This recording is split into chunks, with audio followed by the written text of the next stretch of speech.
Morning I finally did it. My hands were shaking. Not from fear. From 63 years of patience finally running out.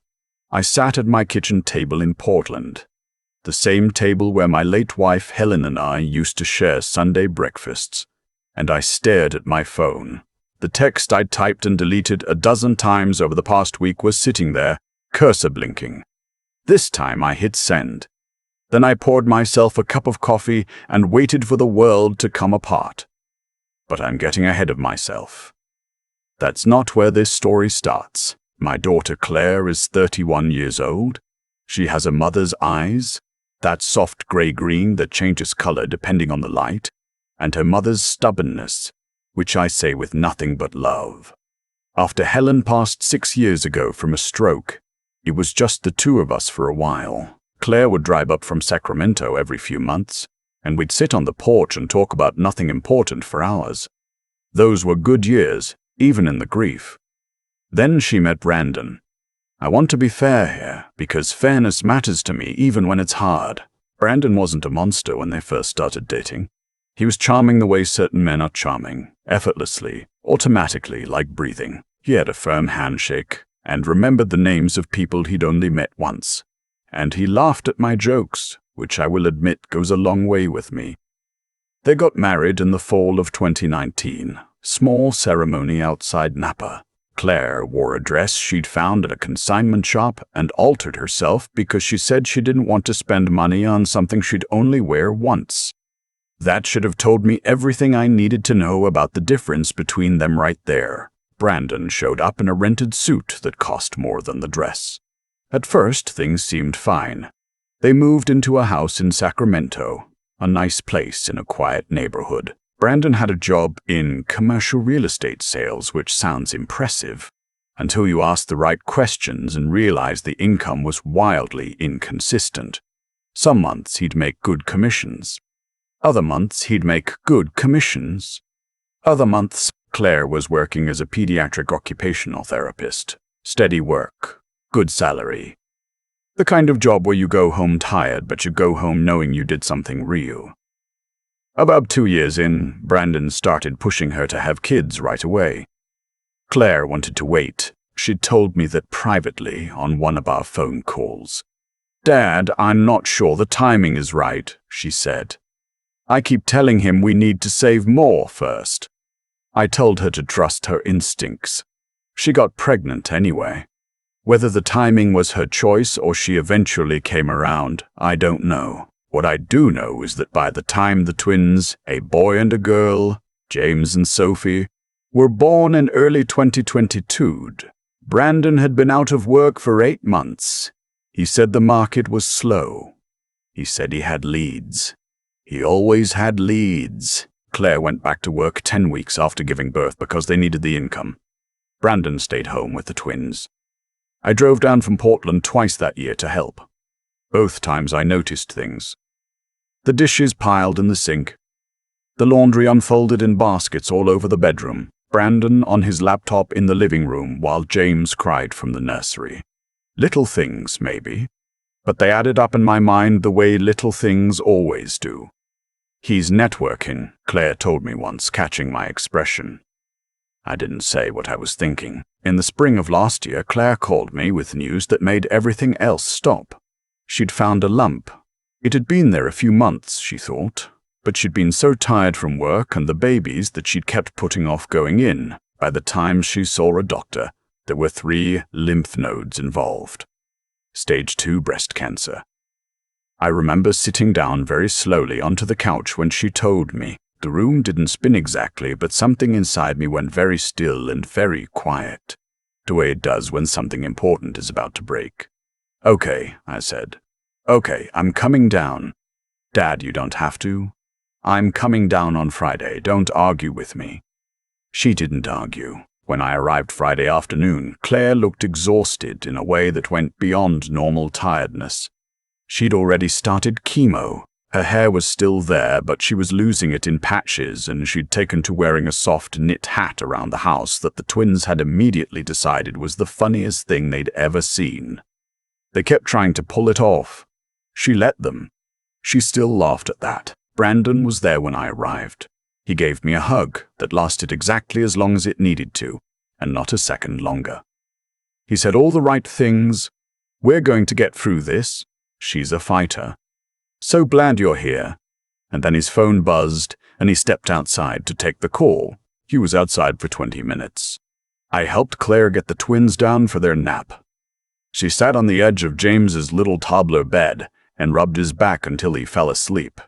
And I stood in the doorway watching her, and I thought, this woman is carrying everything. After the twins were asleep, Claire and I sat in the kitchen with tea, and she told me about the treatment plan. Surgery scheduled for late July, more chemo after, possibly radiation. Our oncologist was optimistic, but careful with the word optimistic. The medical bills were already starting to arrive, even with insurance. And Brandon, she said quietly, had not found new work yet. How are you managing? I asked. She wrapped both hands around her mug. We're getting by. That was not an answer. Claire.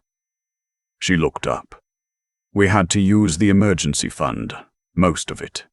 I kept my voice steady. How much is left? She told me. It was not enough for another month. I want to stop here and explain something. Because someone is going to read this and think I should have seen it coming sooner and done something sooner. Maybe they're right, but here's the thing about watching your child go through something.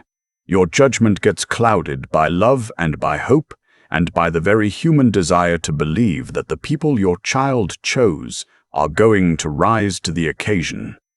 I kept thinking Brandon would rise to the occasion. He did not rise to the occasion. What he did instead, and I found this out later, not all at once but piece by piece, was continue spending, not outrageously. Nothing so obvious it would set off immediate alarm bells. Golf outings with potential clients. Dinner out with networking contacts. A new set of clubs in May. Small things that added up. Claire didn't tell me this. I found out because I offered to help with the bills, and she hesitantly, reluctantly, let me look at their bank statements to understand the situation. I sat at their kitchen table on a Tuesday afternoon while Claire was at a chemo infusion and the twins were at my feet playing with wooden blocks. And I went through 3 months of statements. Brandon was out. Networking, he said. The numbers told a different story. Between January and March, while Claire was starting treatment and hemorrhaging medical copays, Brandon had spent over $9,000 on things that had nothing to do with the family. Golf, restaurants, 2 nights at a hotel in Monterey in February, and Claire had not been in Monterey in February. I sat with that one for a long time. A long time. I took photos of the relevant pages on my phone. I put the statements back exactly as I found them. When the twins knocked over their block tower and James started crying, I picked him up and held him and thought very clearly and very calmly about what I was going to do. I did not confront Brandon that day, nor the next day. I am 63 years old and I have learned, the hard way, more than once, that acting from the heat of the moment rarely ends the way you want it to. Instead, I called my attorney back in Portland. His name is Frank, and he's been my lawyer for 20 years. And the first thing he said after I explained the situation was, "Don't move any money yet. Let me look into some things." The second call I made was to a private investigator Frank recommended. A woman named Gail, based in Sacramento. Professional, discreet, efficient. I gave her what I had. She said she'd be in touch. In the meantime, I stayed at Claire's house. I cooked dinners. I took the twins to their pediatrician appointment when Claire was too wiped out from the chemo to drive. I watched Brandon come and go with his laptop bag and his easy explanations, and I kept my face neutral and my voice pleasant, and I waited. 3 weeks after I'd hired Gail, she sent me a file.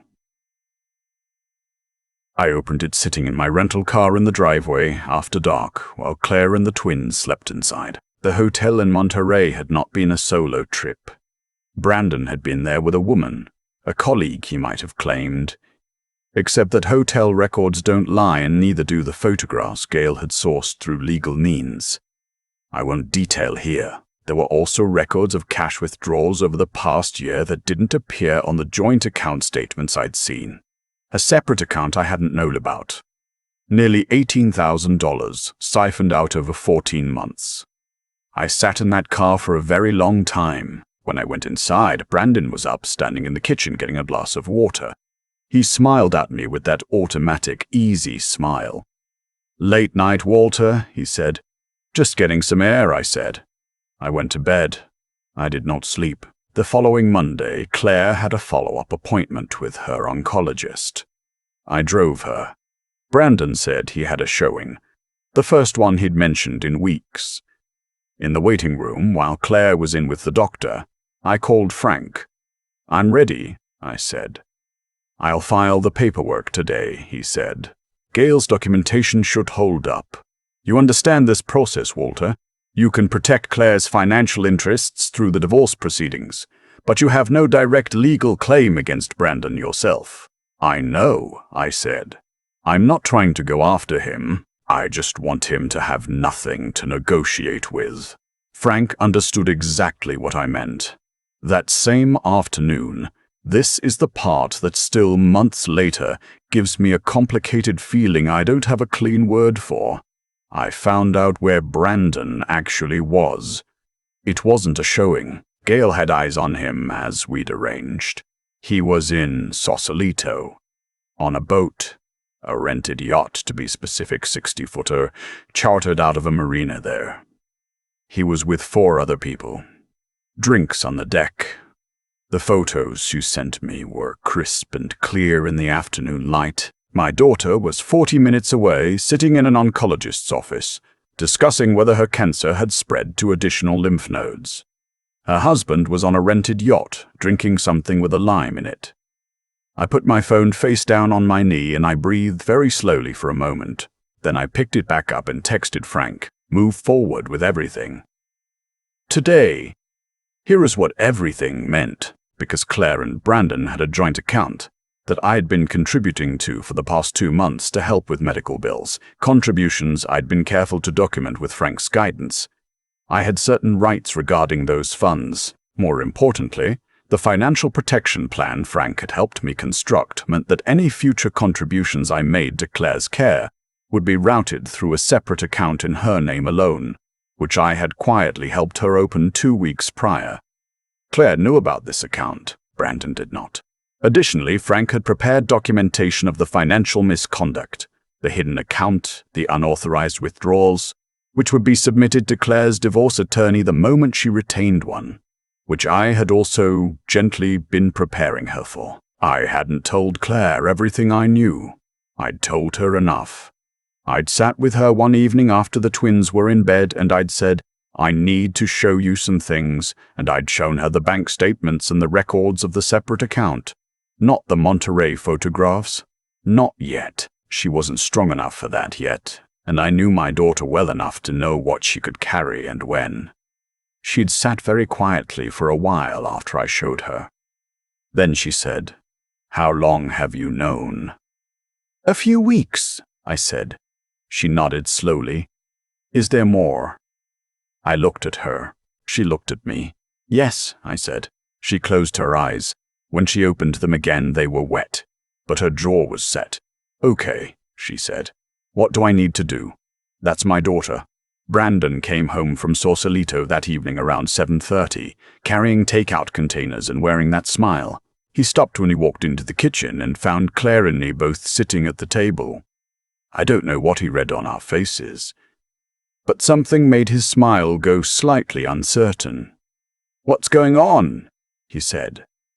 Claire spoke first. Her voice was completely level. "I need you to move out tonight, Brandon.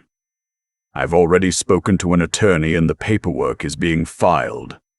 There's a bag packed for you in the bedroom." He stared at her. The takeout containers were still in his hands. "Claire, what is this? What are you talking about?" "You know what I'm talking about," she said. He looked at me. I looked back at him without any expression at all. What followed was not a dignified process. He cycled through confusion, then injured innocence, then anger, then something that looked like a performance of devastation. Tears and all. He said things I won't repeat. He said things about me specifically that I will also not repeat, though I will say that none of them were inaccurate. I had interfered.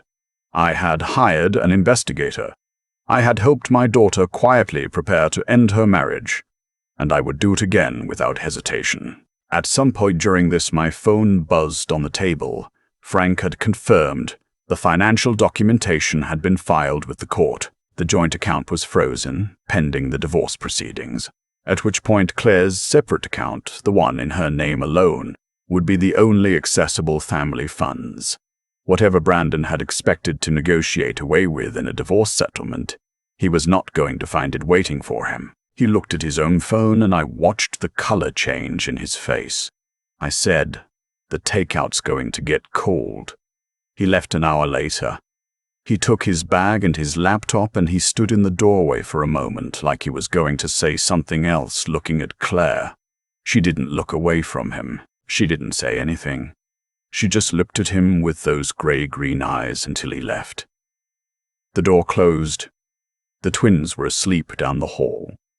Claire put her face in her hands for about 30 seconds. Then she straightened up, blew out a breath, and said, "Are those his takeout containers still on the counter?" "Yes." "Good. I'm starving." I stayed in Sacramento for another 6 weeks. I drove Claire to her appointments.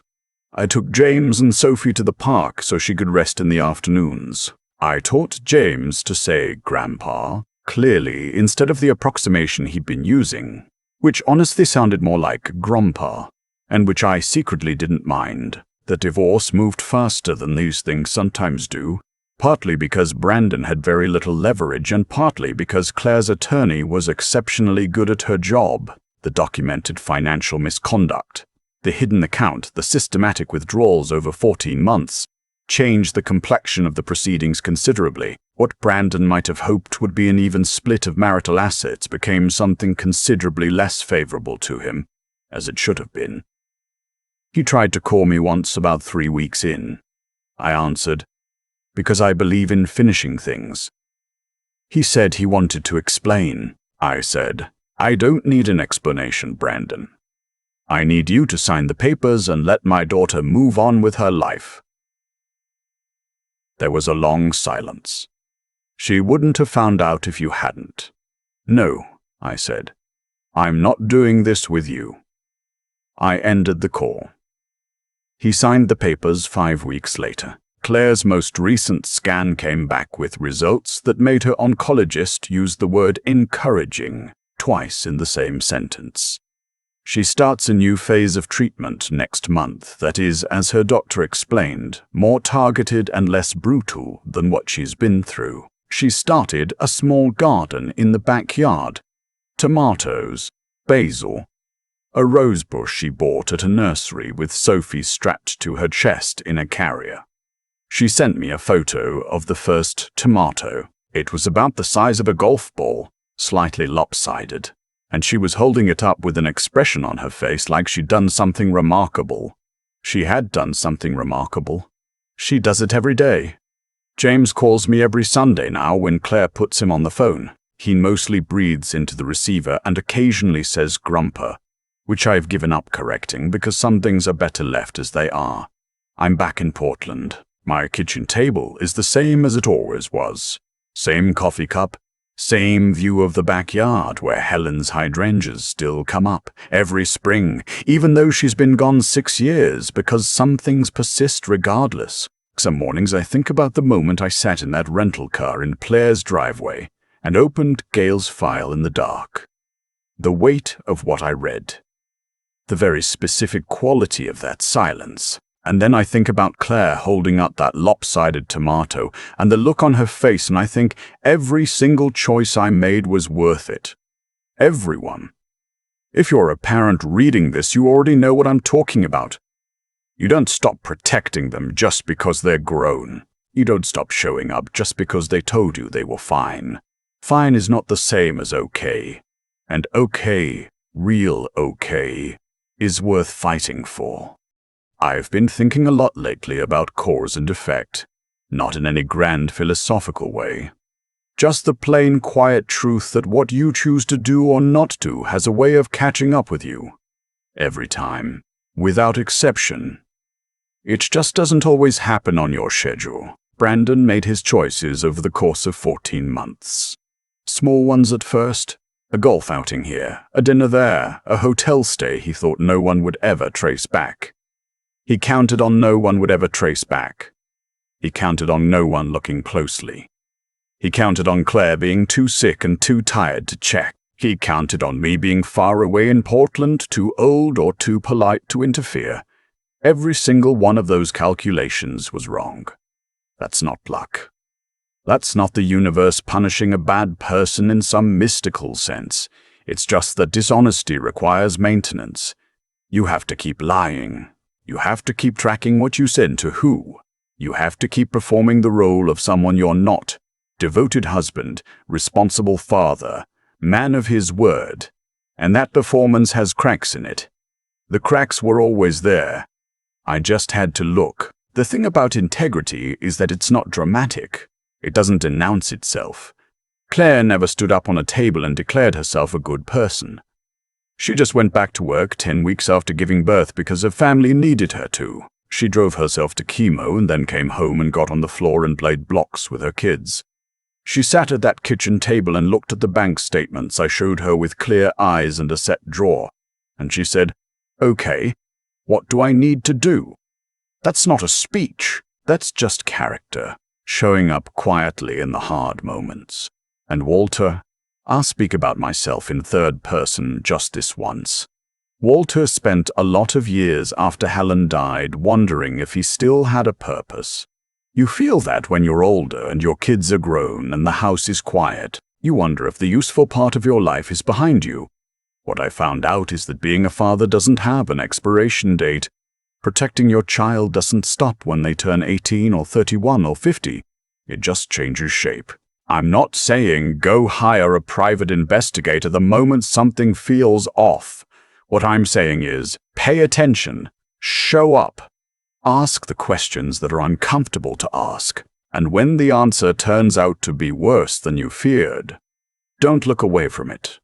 Because the truth, even when it's ugly, gives you something to work with. Denial gives you nothing. James calls me every Sunday. He mostly just breathes into the phone, which I find, against all logic, deeply comforting. Claire's garden is growing. The rosebush survived its first winter. Brandon is somewhere living with the consequences of what he chose to do, and that is neither here nor there to me anymore. What matters is the Sunday phone calls. What matters is the lopsided tomato. What matters is that I showed up when it counted, and so did she. That's enough. That'll always be enough.